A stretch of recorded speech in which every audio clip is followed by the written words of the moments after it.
It's time to take a ride on the Steelers Afternoon Drive with our co-hosts, Alan Saunders and Zachary Smith.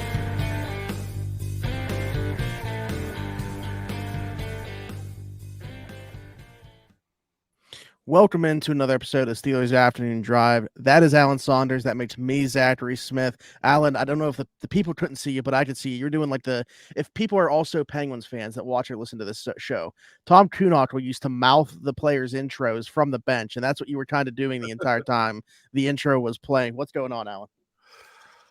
You know, busy day, lots of cuts. There was some stuff happening. Jamming to the music. Stuff happened. Smitty, you did my job today. This is where we need to start, okay? Because Kendrick Green gets traded to the Houston Texans. I had thought that there was a good chance that Kendrick Green was going to get traded.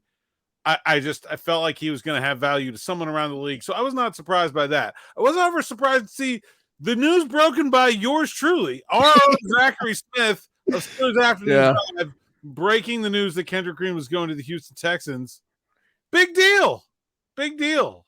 Yeah, so it's funny. I can literally, people say don't share your sources. It's funny because anybody that follows Kendrick Green's dad on Twitter, which is, he's pretty, I wouldn't say he's ingrained the exact same way as Mr. Highsmith, Alex Highsmith's dad, but relatively similar. He retweeted something about Kendrick and CJ Stroud playing together. And I was like, did Kendrick get traded to the Texans? So I messaged him and he was like, yeah, we're on our way to Houston. So all the best to him. Fresh start, fresh opportunity for him there. Obviously he's been the whipping boy for that offensive line over the last few seasons, but wish him nothing but the best. No, it's never been a personal thing. And listen, I think the team failed him more than he failed the team. I think that's a good way of putting it. Yeah. It's not Kendrick Green's fault. They drafted him in the third round, played him out of position, started him as a rookie, and then are like, oh, that didn't work. What the heck? I really think, while this couple days where Omar Khan gets, 6th round pick for Kendrick Green and trades up in 2 rounds in exchange for Kevin Dotson, and you look at the offensive line that they're putting on the field this year, it feels like such a success for this team, for Omar Khan. It also feels like, man, what they did in 2021 was bad and dumb. And like some of us said it was bad and dumb while it was happening, and we were right. Like that was a poorly thought out, poorly constructed offensive line with a poor process in front of an old broken down quarterback. And like they kind of wasted that year as a result of it. And so I don't think you ever celebrate trading a 3rd round pick for a 6th round pick 2 years in. Like it's not what you want. But I think they should feel pretty good about what they got out of Kendrick Green. And I think they should feel good about the offensive lineman that they kept. I think despite trading Kevin Dotson and Kendrick Green, I think they have quality depth there. I really love Dylan Cook, who also played a little bit of guard in addition to being what I thought is a clear 4th best tackle. Spencer Anderson played all 5 positions and seems like he can be a good backup. And Nate Herbig is the best backup guard they've had in a really long time. Whoever doesn't start at left tackle is going to be a really good player that's not in that first 5. So I'm not concerned about the offensive line. I'm not concerned about the depth. I think Omar Khan did a great job. And really looking ahead, the draft capital is starting to pile up there in a pretty significant way, where if they want to make a move in season or something like that, they now have the flexibility to do that. So, I think it's a great trade. And I think it's a good thing for Kendrick Green, too. He clearly just needed a change of scenery, a place that's not so loaded at guard. Maybe he can, that's the position he played in college. Like, the Steelers never really gave him a chance to do that. I would like to see if he could be an NFL guard. He's a little bit undersized, but he's certainly a very good athlete. And I'm intrigued by the fullback stuff. I think the Steelers were onto something there. I don't think they were just blowing smoke with that. I think they thought he could do it. The question was, could he do enough to make the team in other areas? I'm so intrigued, but not that this is a Texans podcast, but Bobby Slowik being the offensive coordinator there, coming from the 49ers, where he was the run game coordinator, and everybody knowing, how good that 49ers and how creative their offense is. Curious to see what that fit is like. And yeah, the Texans are down a bunch of offensive linemen right now, so he might have an opportunity very early for them. Week 4, the Steelers go to Houston to play the Texans, so we'll see if he's in the lineup. Also, the Texans, after that trade, cut former Pitt center Jimmy Morrissey, who I believe we brought up on this podcast as a potential option to be the Steelers' backup center. Just throwing it out there. We're not saying, just saying. Yep, not saying, just saying. The Steelers also, I mean, we can talk about the cuts here, but they're going to have a roster spot to play with. They kept 4 specialists. I guess I feel like that's other than, I mean, that's the other thing. It's like, what, huh? There's been some serious trade interest in Braden Mann, specifically from the Philadelphia Eagles, but I feel like they weren't the only team. A lot of teams unhappy with their punting situation. However, I think the Steelers probably had a deal with the Eagles for Braden Mann, but Drew Chrisman was cut by the Cincinnati Bengals and Corliss Weightman was cut by the New England Patriots. And both of those guys, I think, are pretty good. Interestingly enough, both of them also former Steelers. It seems like the Steelers have an eye for good punting. I don't know. Like, maybe we should talk about that. But maybe that is throwing a wrench in that, where maybe the Eagles think they might be able to get one of those guys for nothing and don't have to trade anything for Mann, or maybe they just want to wait and see if they will be able to get one of those guys. But they cut Aaron Sipos, so they don't even have a punter right now. They have to make some kind of move. And so I would be surprised if we're sitting here, September 9th talking about the 2 punters on the Steelers roster. One of those 2 is getting traded, and don't think it definitely has to be Mann, even though I think in that competition, Harvin clearly won it. If you can get more for him and you can't get anything for Mann, I think you take what you can get. The punter position is not all that valuable. If you can keep stacking draft capital while you trade from your depth, then you just keep doing that. Yeah. Speaking of those other partners you brought up, I really like Corliss Weightman in his brief time here. So, but yeah, we'll see how that plays out. You mentioned that I was going to follow up by asking how long do you think it would be before we see some activity with one of those, regardless of which one it was. I guess they don't necessarily have to do anything immediately, but waivers clear at noon tomorrow. I would anticipate being fairly shortly after that. I mean, there's nothing else to wait for once teams know who's getting claimed on waivers. If they're going to make a move, they'll make it. And, they have 2 guys that were veterans that they cut, Braden Fehoko and Zach Gentry. So those guys did not need to go through waivers. So they can go to those guys and say, hey, we're going to cut you. We have every intention of bringing you back after we clear this roster spot back open. They've done that before. Like they did that with Marcus Allen before the season last year when they needed to get somebody on injured reserve. It's basically the same kind of process. But I mean, those guys aren't going to wait around forever, right? So if the Steelers, I would be really surprised if this time tomorrow there's still 2 punters on the roster. Okay. Gotcha. All right. Well, I guess we can dive into some of these cuts. Now, you mentioned 2 of them already with Fehoko and Gentry, and I'd say those are 2 of the more notable ones. We talked about, are they going to keep all of their very good defensive linemen? It is Fehoko as the odd man out. I guess maybe if you were looking at skill sets, the most redundant, I guess. I mean, I really like Fehoko for what he would bring in keeping the linebackers clean, taking on those double teams in the middle. But I guess they feel like they already have that and opting to, maybe go with more pass rush juice in an Armon Watts or somebody. So Fehoko, the defensive lineman, odd man out. What was your thought on that? Yeah, I was him, and those are the 2 guys, Fehoko and Gentry, that I had on my 53 that did not make it. And I think Fehoko is a little bit less surprising just because 8 defensive linemen is just too many. It really is too many. And even though I thought all 8 were NFL players, it did not seem workable to me that they were going to have 8 that they could play on a kind of regular basis. And so we'll see what happens. Like I said, he's a guy that they could bring back if they're able to clear a spot in another way, and they think they're going to do that here in the next 24 hours or so. Maybe he could even go to the practice squad. I don't know. I feel like he's an NFL player though. Like I feel like someone would give him an opportunity if the Steelers are not going to. And then Gentry was the other one. And I thought this situation was a lot more feasible because Gentry's a core special teamer and Connor Hayward was kind of filling that versatile role where it wasn't like they had 4 tight ends. They had 3 tight ends and a tight end, H-back, fullback, running back, and so I really thought that Gentry would make this team. I thought Gentry would play on game days. I'm really surprised by that release. And I'm surprised if they were going to cut him. Why didn't they do it earlier? He was in a boot during this week at training camp.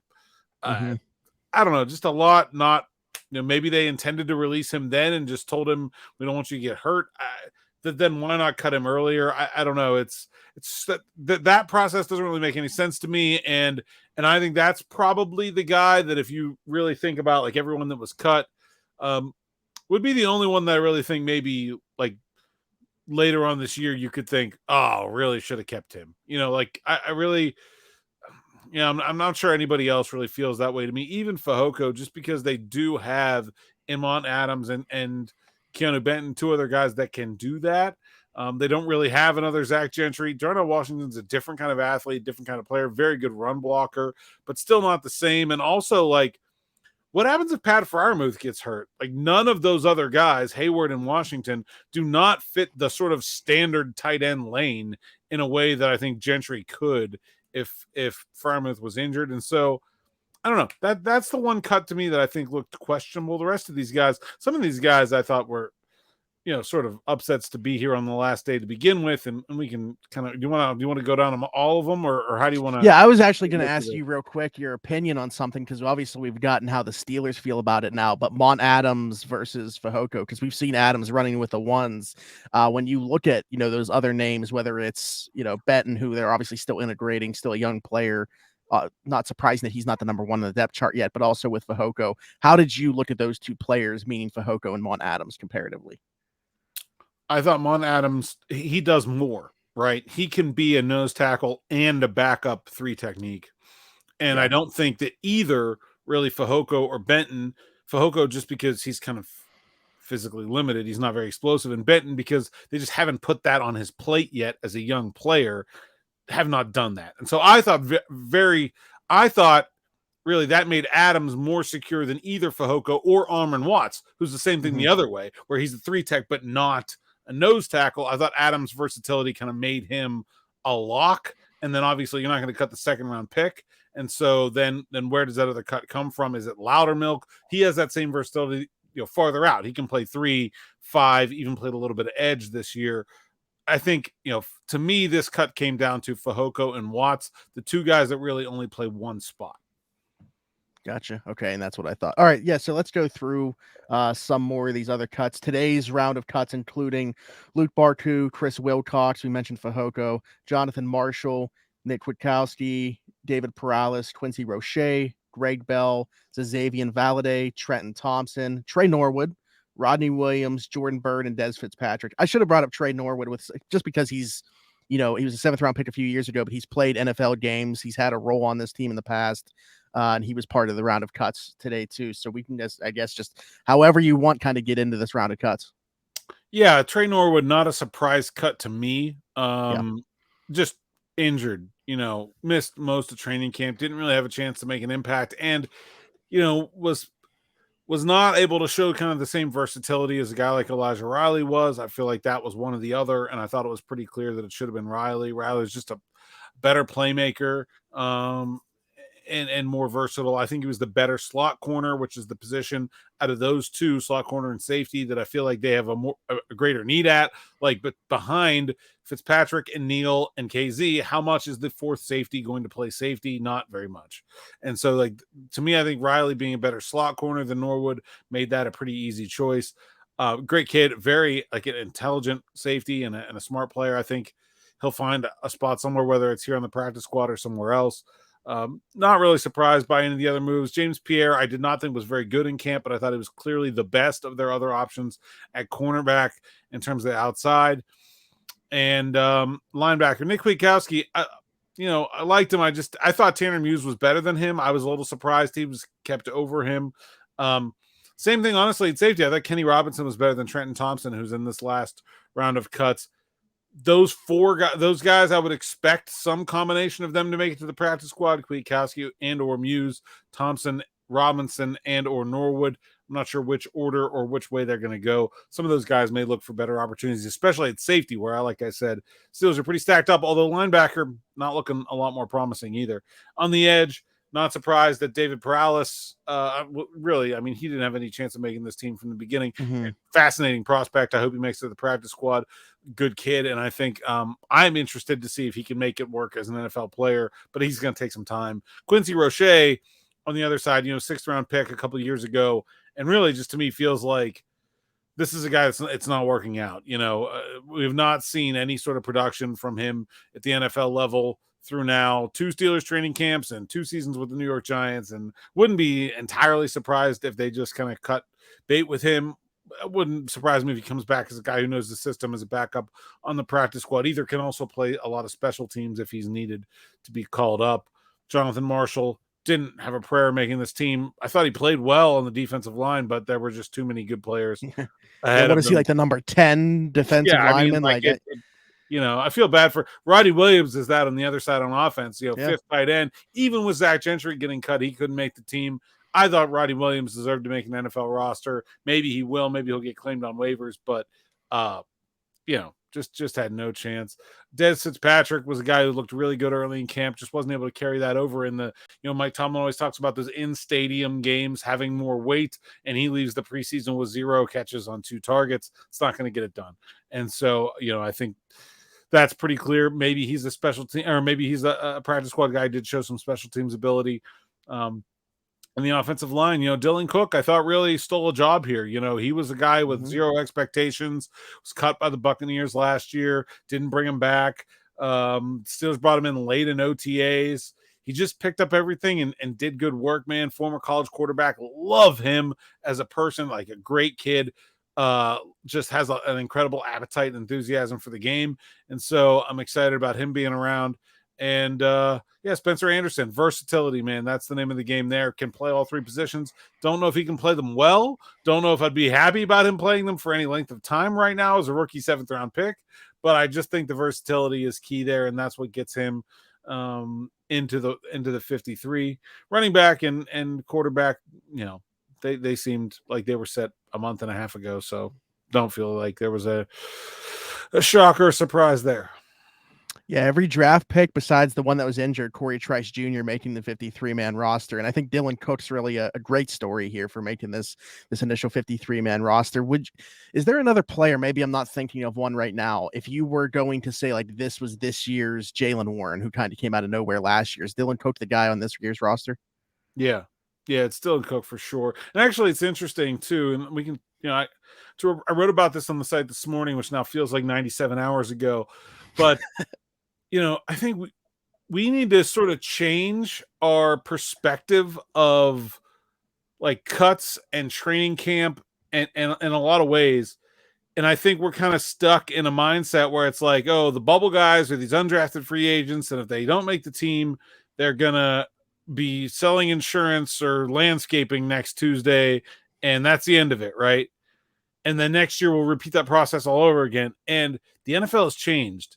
There are now 16 players on the practice squad. The Steelers only cut 16 guys today. In reality, the Steelers could have cut no guys today. All 16 of those guys could still be back tomorrow. Like, that's a lot of players. And also, the salaries on the practice squad are now substantial. The minimum salary on the practice squad, if you stay there the whole season, is $270,000.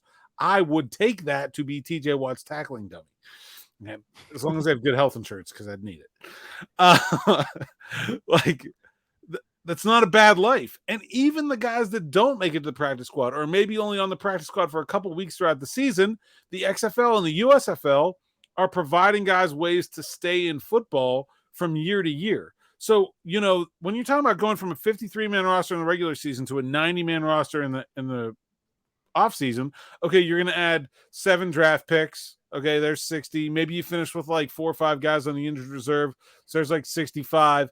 In years past, 65 to 90 would be like 15 undrafted guys, right? Like that's, and then like maybe 5 guys that were on the practice squad before, and that's kind of it. Now, most of these guys that are coming into training camp have been in training camp before.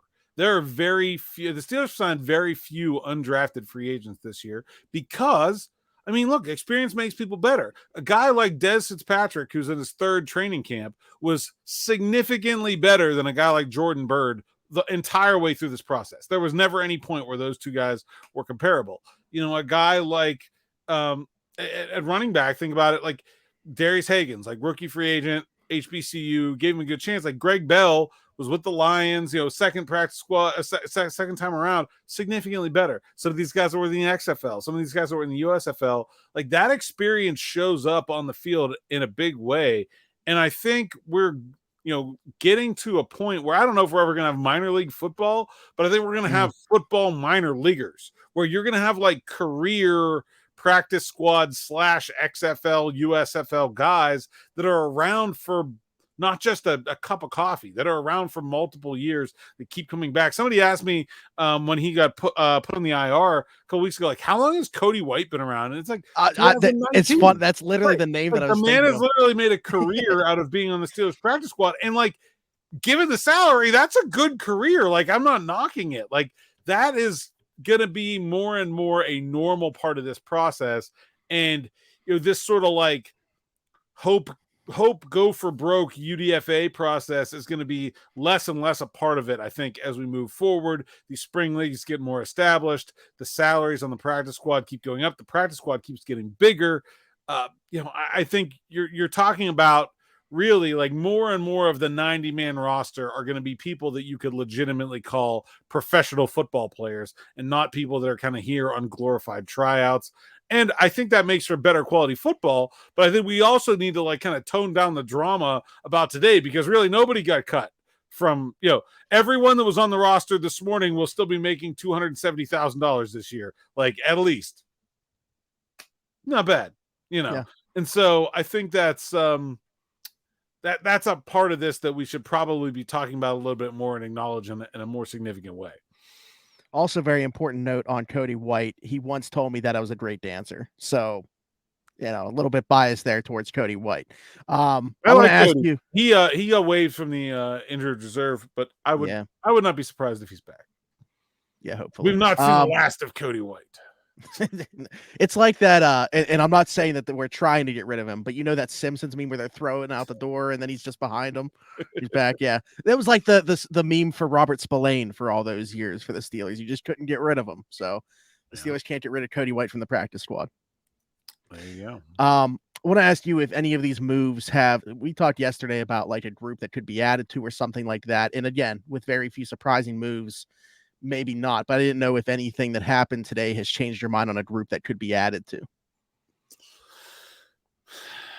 No, not really. I still think backup center, slot corner are the places that feel like glaring needs. Maybe outside corner, if they could upgrade on James Pierre, that feels unlikely. Did you see, maybe people don't even know who this is if they're not like huge draft people, but the Colts waived rookie corner Darius Rush, and I was like super surprised by that. I was like, man, wouldn't mind seeing him. That's interesting to me. I really liked him in the process. Big dude, like he'd be that outside guy. Yeah. Yeah. That's interesting. I thought they were going to take Corey Trice when they took him there in the 5th. They just went for, because they took Julius Brents earlier. They were like, we're just going to take big corners. The Steelers. It was a great big DB draft. So, I like the thought process there, but that's an interesting name. I saw a bunch of them. There are a lot of good players out there on waivers. I'll really get into the whole waiver wire tonight and see if there's somebody I can pick out that I think the Steelers should go after. But, a lot of vet DBs as well. Desmond King's on the market. That's a veteran nickel. Bradley Roby also released by the Saints, although he's 3 straight years now, it seems like declined. Yeah, he was pretty rough last year, so I don't know about that. Yeah. But anyway, just some veteran DBs have gotten released. But and then also because we, didn't think Zach Gentry was going to be cut, and then that really didn't impact how you felt about Rodney Williams, regardless, though, right? Yeah, I love Rodney Williams. I just don't think he was going to make it over. Like, I guess you could argue for Rodney Williams over Miles Boykin. I guess that's really about the only thing I could really make an argument for. But otherwise than that, it was, if you couldn't keep Zach Gentry because you couldn't keep 4 tight ends and you couldn't keep Rodney Williams. It's not like Rodney Williams is better than Zach Gentry. Like he wasn't. He was really good, but he wasn't better, And so I can't see that that there's We had someone in the comments. We had someone in the comments, I think, going back to last week that said about trading Gentry to keep Rodney Williams. I think it might have been when we were live, when you were in Atlanta for the Falcons game, and it just made me think of that too, because I'm wondering now if if Rodney Williams will still be the practice. Like, do you give it a better chance that Rodney Williams or Zach Gentry finds work outside of Pittsburgh? Because I think whichever one doesn't will end up being on the practice squad here. I think Gentry will find work. I don't know about Rodney. We'll see. Okay. Gotcha. All right. Anything that you want to get into before I look for some YouTube stuff here to talk about? No, I believe I've soapboxed. I'm excited about this one comment, and it's not even because of a question. So if you remember yesterday, I pulled two things from this Jamie here, and they said, Zachary, you use my words so often, I might have to rig up my 1996 5.9 liter Dodge Ram for a Steelers Now vehicle, maybe the 2016 Ram. No, they're like having a conversation with themselves as well. No, the older one would look better. Thanks for your work, fellas. It's top shelf. So obviously appreciate the kind words, but also, yes, that we need that to happen with a vehicle. And the Dodge Ram is a perfect Steelers afternoon drive. Exactly. That's what I'm saying. Like, this is what needs that. So I'm just going to start calling people out in the comments here, and hopefully everybody follows suit where they're like, oh, this guy's saying my name. I'm going to make my vehicle a Steelers afternoon drive. There you go. You know what? Because of that, let's give Jamie some more spotlight here. They were talking about, where's the comment about Tanner Muse here? Someone pointed out Muse and Robinson as strategy to sneak them back in some incomprehensible way. I'm not understanding the logic behind that or how that works. Could you explain? Oh, so that's like the early cut theory. Like, we kind of talked about that the other day, I think, too, where like back, under the old rules, you would try to cut people early to kind of sneak them through waivers, and not on that last day. That's not really a thing anymore. They're all going to go through waivers at the same time. Like if you have two good safeties, sometimes you would cut one and then see like, oh, does he get claimed or not? Because maybe if he gets claimed, we don't want to cut the other one, and kind of hedge your bets that way. I don't think there's anything to that. I still don't know why they cut Muse and Robinson ahead of Kwiatkowski and Thompson, but they did, and we'll see what, if any, impact that has on those guys making it to the practice squad tomorrow. And we will actually know that when it's time to have this podcast, I would guess. The waivers clear at noon. I would assume in the early afternoon, maybe not all 16 spots, but we should have a pretty good idea of which guys are joining the Steelers practice squad. Okay, and then Berg sports fan here wants to know, do you think the Steelers actually like James Pierre, or are they keeping him out of a necessity with the lack of cornerback depth? I think James Pierre is the kind of player that you let hang around because he has athletic ability and traits but lacks consistency. I think you always kind of give those guys. Someone was asking me about a Pitt player the other day who was on the depth chart in a spot that they didn't think that he belonged. And I was like, he's tall and fast, man. Those people get lots of chances. And that's just kind of where I'm at with James Pierre. Like, he's tall and fast. If you're talking about replacing him with a player in that spot, it's going to take a good player to be better than James Pierre. Now, you could have a player that's more consistent than James Pierre. You could just play like Shannon Sullivan on the outside, but there are going to be physical limitations to what he can do in the realm of that position. And, you don't really want that. You want to be able to back up your spot. And so I think the Steelers are not under any illusions about what kind of player James Pierre is, but I think he's hanging around because anytime you're talking about a player that has physical traits but lacks consistency, there's always sort of that caveat of what they might be, right? What he has the potential to eventually become. I think we're probably running out of time on that for James, but that's why he's going to keep getting chances, because he's tall and he's fast. And when it comes to cornerback, that's a lot of the job. He could be in real trouble if we get our hands on Darius Rush, though. Yes, that would probably do it. I mean, because he's also tall and fast and 4 years younger, right? Yeah. Like that's, and I don't know why the Colts cut him and I haven't seen any of his preseason tape, but I watched the draft process and he is both of those boxes, tall and strong or tall and fast. And so, Yeah. Yeah, I think that's it. Unless you got anything else, you can tell the people where they can find you, where they can find your work. I think you've got about 30 or so stories within the last 10 minutes. Even while we were recording, I think we have like 5 more. Yeah, all the work's at SteelersNow.com, at PGH Steelers Now on YouTube. My stuff is at @Saunders_PGH on Twitter, on Instagram, probably on like Threads, but I forget to ever post there. Are you people on Threads or Blue? If people are on Threads and Blue Sky and want like this show and our other stuff to be posted there, leave a comment and let me know and I'll do it. I just feel like I'm shouting into the void over there. So I don't know. I put our teasers on Threads. That's about the only thing I use Threads for. So I wonder. Yeah. I would. If people tell me they're on Threads and they want my stuff there, I'll put it there. But I'm not going there on my own because there's nobody else around. It's like creepy old. It's like the Century 3 Mall. You just wander in and you're like, kind of looks familiar, but there's nothing here. That's the second time somebody's brought up the Century 3 Mall that that has gone into my ears today. I was watching back an old podcast and somebody mentioned they mentioned how like Century 3 Mall used to be just like an attraction when they were growing up and what it's turned into. And now you mentioning it, I'm like, what is going on? Like, I'm gonna walk upstairs and my mom's gonna be like, hey, did you hear about Century 3 Mall? I'm like, what now? The universe. I gotta leave. I gotta leave this episode with a parting message right on my mic here. If it will stay, it's a sticky note. We'll see if it's still sticky. Thanks, Chris.